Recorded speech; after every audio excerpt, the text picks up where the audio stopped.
كذلك على جميع الأنبياء والمرسلين وعلى الملائكة المقربين وعلى عباد الله الصالحين أجمعين إلى يوم الدين. گرامی قدر برادران اسلام، ہمارے ملتان میں اہل حق کے ایک دینی مرکز مسجد صدیقیہ تنظیم اہل سنت میں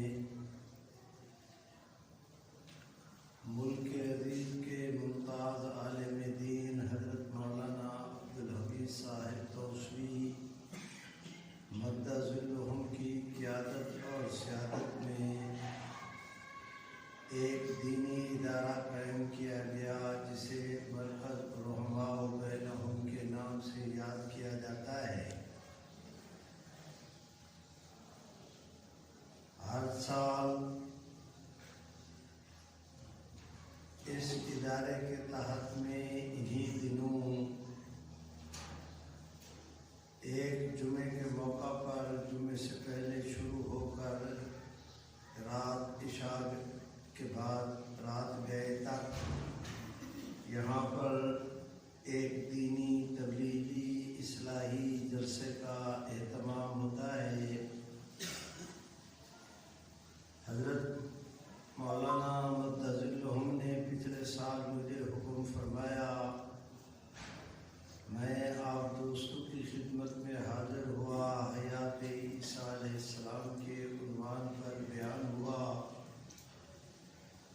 آج کی مجلس میں میں اسی موضوع کے ایک اور حصے کو شروع کرتا ہوں.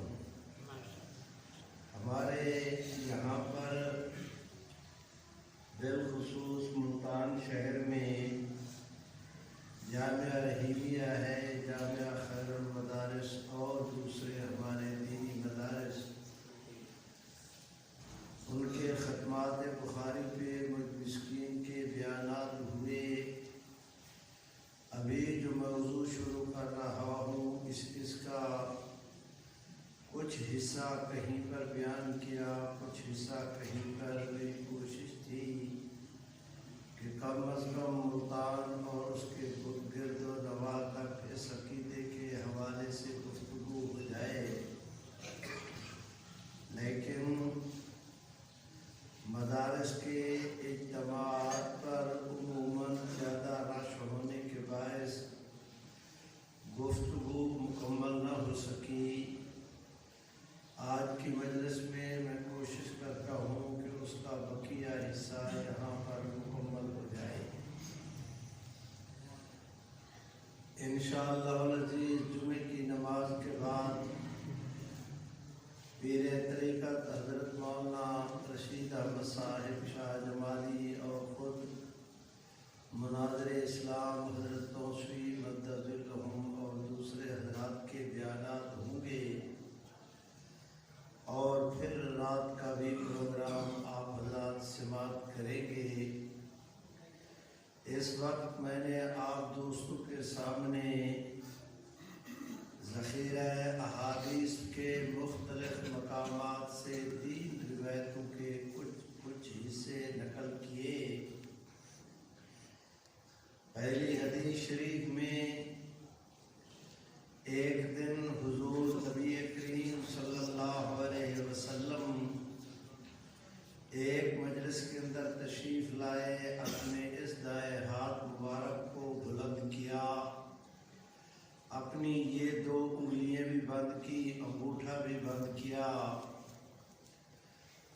شہادت کی اور درمیان کی انگلی کو کھڑا رکھا، اور آپ نے صحابہ کرام کے سامنے اشارہ کر کے فرمایا، انا بساطوں کا ہاتھین، کہ جس طرح یہ دونوں انگلیاں آپس کے اندر ملی ہوئی ہیں، ان 2 انگلیوں کے درمیان میں اور کوئی چیز نہیں. میں اور کیا حضور علیہ السلام نے فرمایا کہ میں اور قیامت بھی آپس کے اندر اسی طرح ملے ہوئے ہیں. اب میرے بعد کوئی اور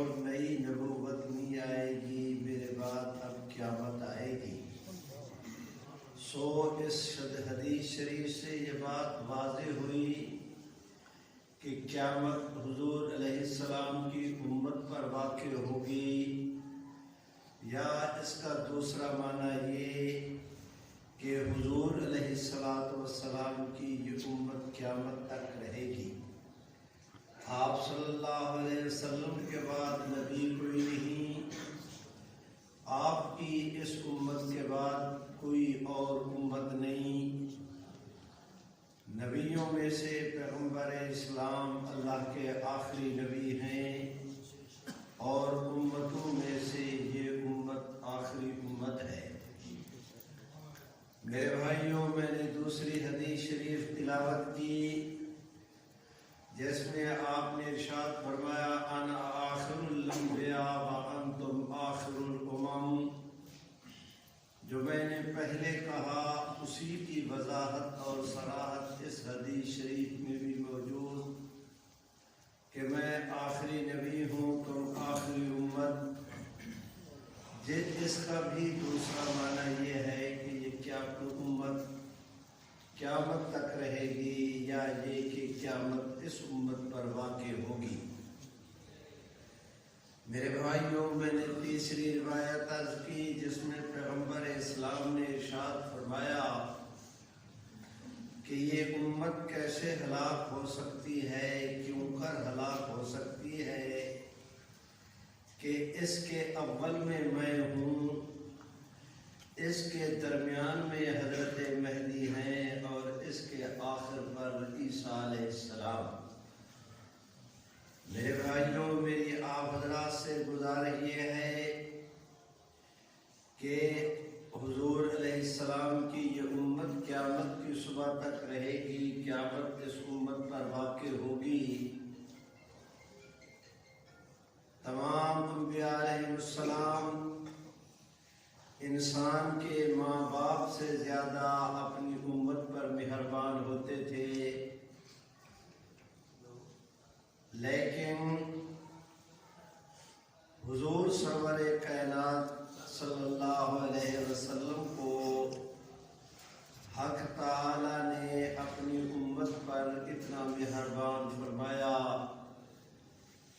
کہ باقی نبیوں کو اللہ نے رحمت کہا، محمد عربی کو اللہ نے رحمت للعالمین فرمایا۔ میرے بھائیوں، میری گزارش یہ ہے کہ چونکہ قیامت اس امت پر واقع ہونی ہے تو انبیاء علیہ السلام نے اپنی امتوں کو جو قیامت کی نشانیاں بتائی تھی، سب سے بڑھ کر پیغمبر اسلام نے ان نشانیوں کی اپنی امت پر رہنمائی اور رہبری فرمائی۔ ایک حدیث شریف میں آتا ہے آپ صلی اللہ علیہ وسلم فجر کی نماز پڑھ کر منبر پر تشریف لائے، آپ نے گفتگو شروع کی، قیامت سے متعلق اس کی نشانیاں بتانا شروع ہوئے،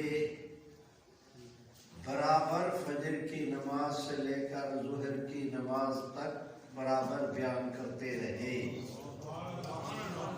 ظہر کی نماز کے لیے منبر مبارک سے اترے، نماز پڑھائی، نماز کے سے فارغ ہو کر پھر منبر پر تشریف لائے اور عصر کی نماز تک بیان فرمایا۔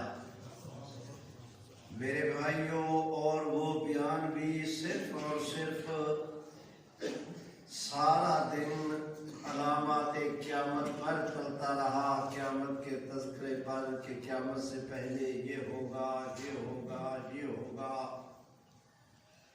عصر کی نماز پڑھائی، پھر منبر پر تشریف لائے اور مغرب تک بیان فرمایا۔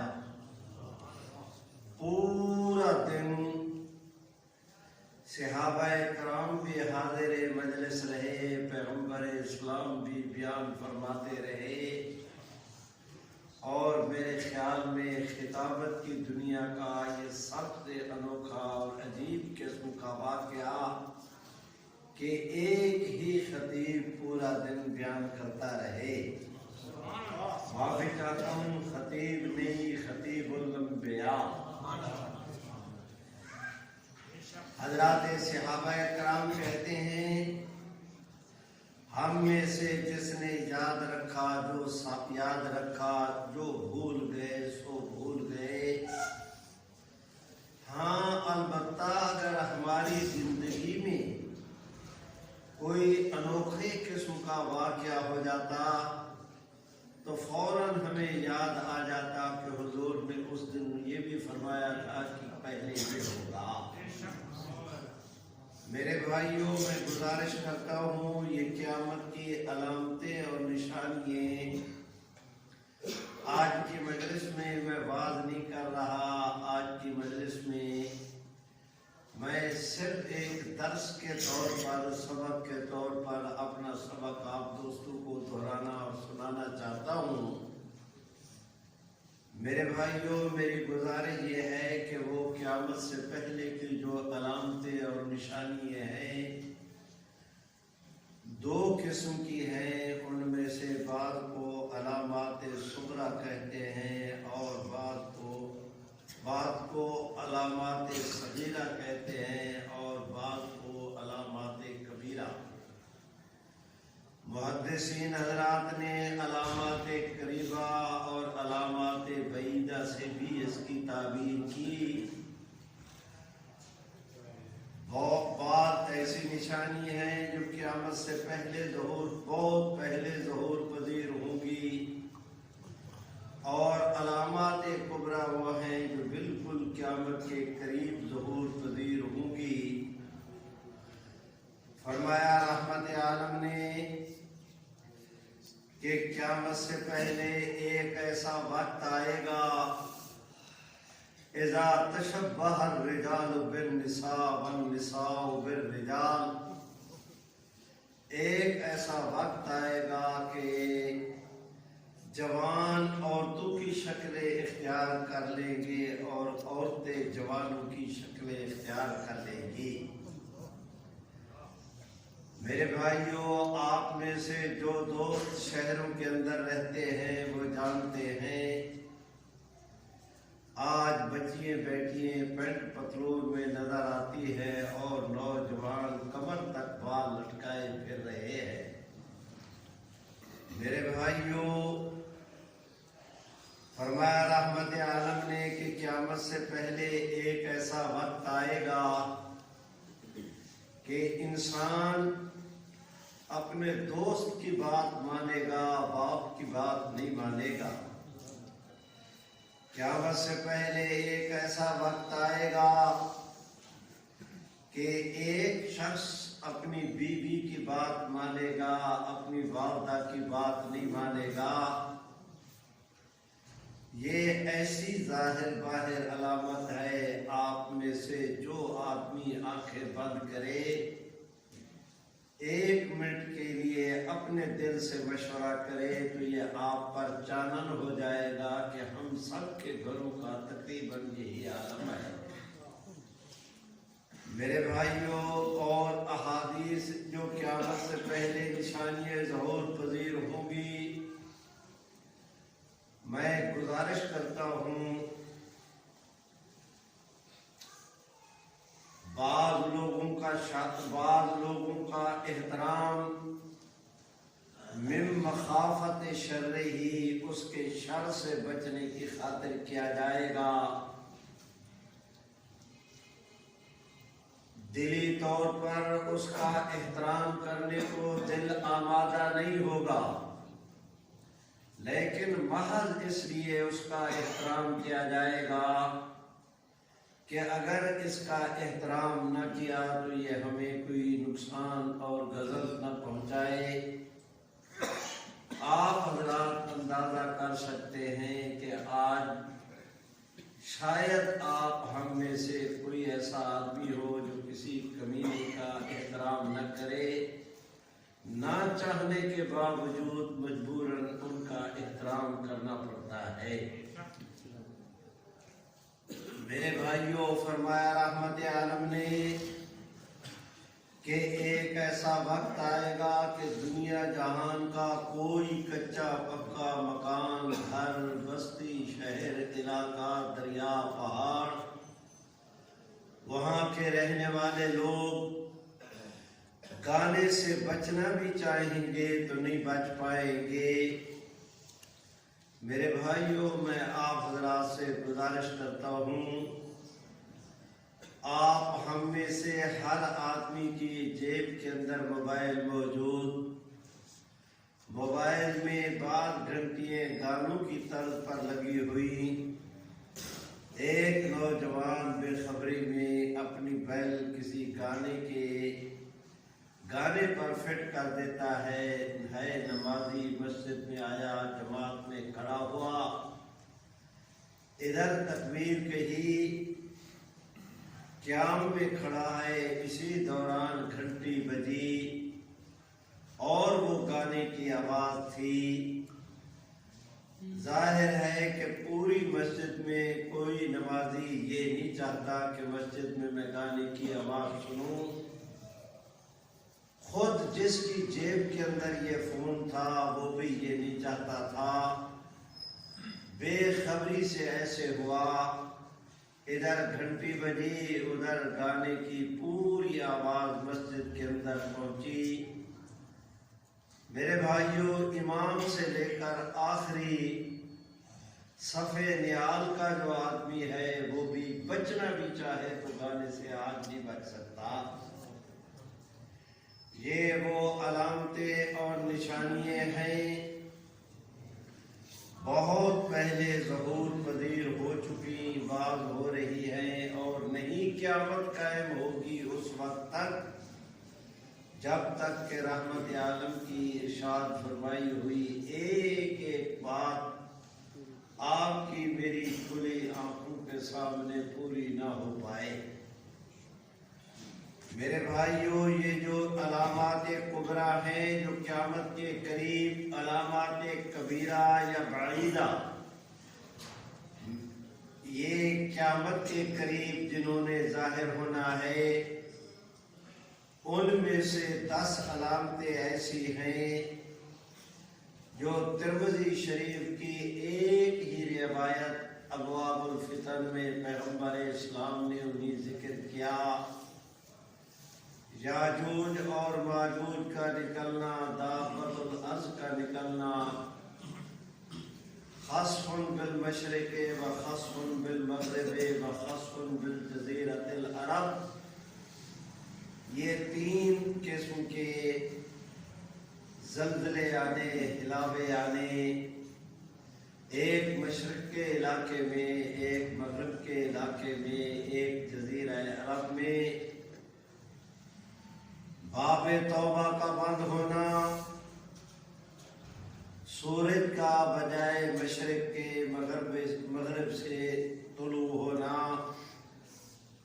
یہ وہ علامتیں ہیں جو بالکل قیامت کے قریب میں جا کر ظہور پذیر ہوں گی۔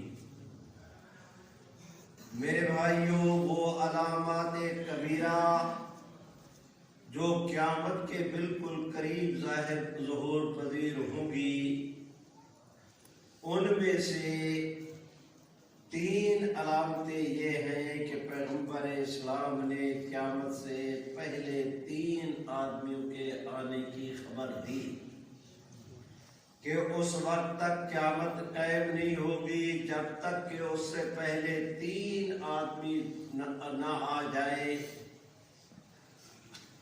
ان میں سے 2 ان 3 میں سے 2 اللہ کے ہاں انتہائی محبوب اور ایک اللہ کے ہاں انتہائی مردود۔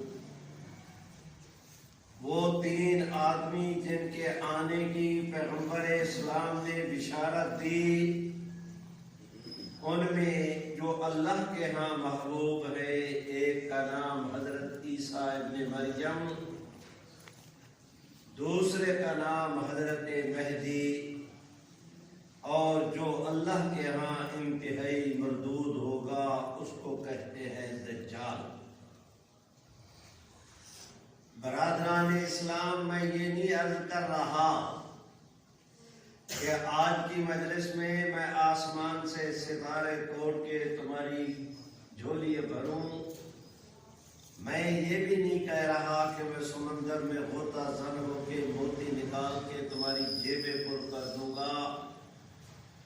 لیکن میں یہ بھی دعویٰ نہیں کر رہا کہ یہ ایسی انوکھی باتیں ہیں جو کوئی اور معاذ اللہ عالم دین بیان نہیں کر سکتا. صرف میرا یہ بھی دعویٰ نہیں، لیکن یہ کہے بغیر بھی گزارا نہیں کہ عموماً اس پر عام طور پر ان علامتوں پر بحث نہیں ہوتی. آج کی مجلس میں بہت ہی زور لگا کے اس کو سمجھانے کی عرض کرتا ہوں، اور کوئی بعید نہیں کہ حق تعالی شانہ آپ میں سے بعض دوستوں کے دلوں میں اس گفتگو کو ایسا اتار دے کہ اگر آگے چل کر بھولنا بھی چاہو تو بھول نہ سکو. اب میری درخواست سنیں. حضرت عیسیٰ علیہ السلام کے آمد کی خبر دیتے ہوئے پیغمبر اسلام نے ان کے لیے نزول کا لفظ استعمال کیا. حضرت سیدنا مہدی علیہ الرضوان کی آمد کی اطلاع دیتے ہوئے ہمارے بعض محدثین حضرات نے ظہور مہدی کا باب قائم کیا. ظہور کے لفظ پر آپ کو اچنبھا نہیں ہونا چاہیے. میں آگے آپ دوستوں کے ذہن کے اندر جو اشکال ہے میں اس کا حل عرض کیے دیتا ہوں. دجال کی آمد کا پیغمبر اسلام نے ان کی آمد کی خبر دیتے ہوئے اس کے لیے خروج کا لفظ استعمال کیا.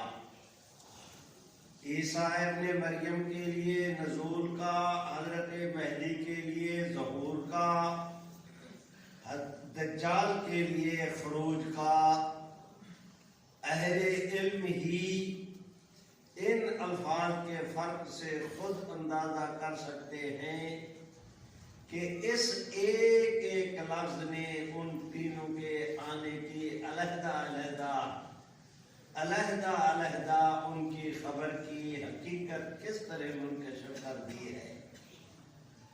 میرے بھائیو، یہ افصح العرب کی کلام مبارک ہے جنہوں نے خود اپنے متعلق فرمایا کہ اوتی تو جواب میں الکلم.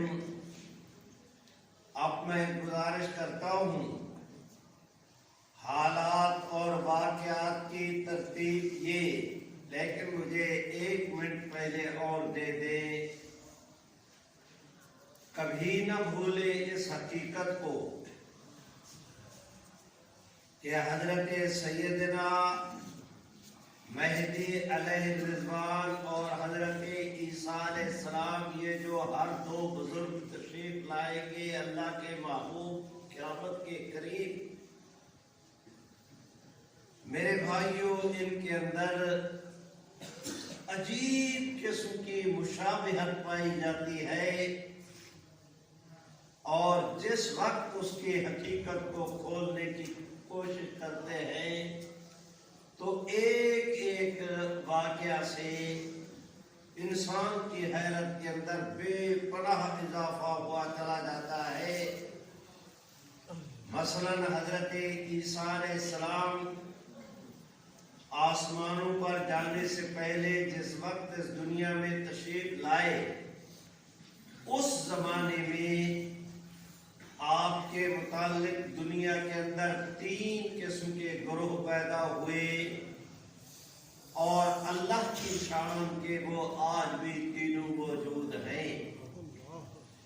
ایک گروہ وہ جو حضرت عیسیٰ علیہ السلام کی مخالفت میں اتنا اندھا ہوا، وَقَوْلِهِمْ عَلَى مَرْيَمَ بُهْتَانًا عَظِيمًا، کہ انہوں نے حضرت عیسیٰ علیہ السلام کی والدہ کی پر غلط الزام لگایا، عیسیٰ علیہ السلام کے نسب پر طعن کیا۔ دوسرا گروہ حضرت عیسیٰ علیہ السلام کے بارے میں نصارہ کا، جس گروہ نے مخالفت میں انتہا کی اسے یہود کہتے ہیں، جنہوں نے موافقت میں غلو سے کام لیا انہیں نصارہ کہتے ہیں۔ نصارہ وہ مخالفت میں اندھے ہوئے، انہوں نے عیسیٰ علیہ السلام کے بغض کی حدود کو پامال کیا۔ یہ غلو کے اندر اتنے اندھے ہوئے کہ حضرت عیسیٰ علیہ السلام کو الہ، ابن اللہ اور پتہ نہیں کیا کچھ کہا۔ تیسرا طبقہ ہے اہل اسلام کا۔ میں درخواست کرتا ہوں سب سے زیادہ اعتدال کا طبقہ اسلام کا، کہ ہمارے نزدیک مل مسیح ابن مریم الا رسول، تمام تر تعریف کی انتہا ہو گئی اس ایک آیت مبارکہ پر کہ حضرت عیسیٰ علیہ السلام وہ اللہ رب العزت کے ایک رسول تھے، اور رسول اتنی بڑی اتھارٹی ہے کہ دنیا کے اندر کوئی اتھارٹی اس اتھارٹی کا مقابلہ نہیں کر سکتی۔ میرے بھائیوں، بعین ہی یہی حال حضرت مہدی کے متعلق کھڑا ہوا۔ حضرت مہدی کے متعلق 3 گروہ قائم ہوئے۔ ایک گروہ نے موقف اختیار کیا کہ ان کی آمد کا سرے سے انکار کیا، اس کو کہتے ہیں خارجی۔ ایک گروہ نے سیدنا مہدی علیہ رضوان کی محبت کے نام پہ یہ رنگ اختیار کیا کہ معاذ اللہ ان کی محبت کے نام پر، فرضی محبت کے نام پر غلو کا یہ عالم قائم کیا کہ حضرت مہدی کو معاذ اللہ انبیاء علیہ السلام سے بھی افضل قرار دیا۔ اہل اسلام، آپ کی میری خوش بختی کی انتہا آدمی ہیں جو قیامت کے قریب آئیں گے، 2 اللہ کے ہاں انتہائی محبوب، ان میں حضرت مسیح کے بارے میں بھی ہمارا اعتدال کا موقف، حضرت مہدی کے متعلق بھی ہمارا اعتدال کا موقف، اور وہ یہ کہ حضرت سیدنا مہدی علیہ رضوان ہم مانتے ہیں کہ اپنے زمانے میں حضور کی امت میں سب سے افضل و اعلیٰ شخصیت ہوں گے، لیکن اپنی تمام تر عظمت کے باوجود وہ ایک صحابی رسول کی شان کا بھی مقابلہ نہیں کر سکتے۔ یہ ہمارا اعتدال کا مسئلہ۔ اب رہا دجال کی بات، وہ اس کا تذکرہ آیا ہی چاہتا ہے۔ آگے چلنے سے پہلے ایک اور اشکال حل کیے بغیر بھی چارہ نہیں۔ اہل علم بطور خاص میری مدد کریں، توجہ کریں۔ بعض لوگوں نے موقف اختیار کیا کہ حضرت مہدی کی آمد سے متعلق بخاری اور مسلم کے اندر کوئی حدیث نہیں۔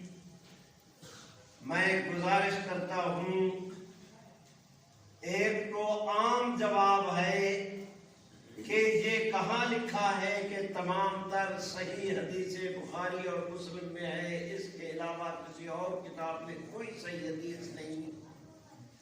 جب یہ نہیں تو کسی اور حدیث، صحیح حدیث شریف میں ان کی آمد کا اگر تذکرہ ہے تو یہ سوال خلاص، اس لیے کہ ان کی آمد کا تذکرہ صحیح احادیث سے معلوم ہوا۔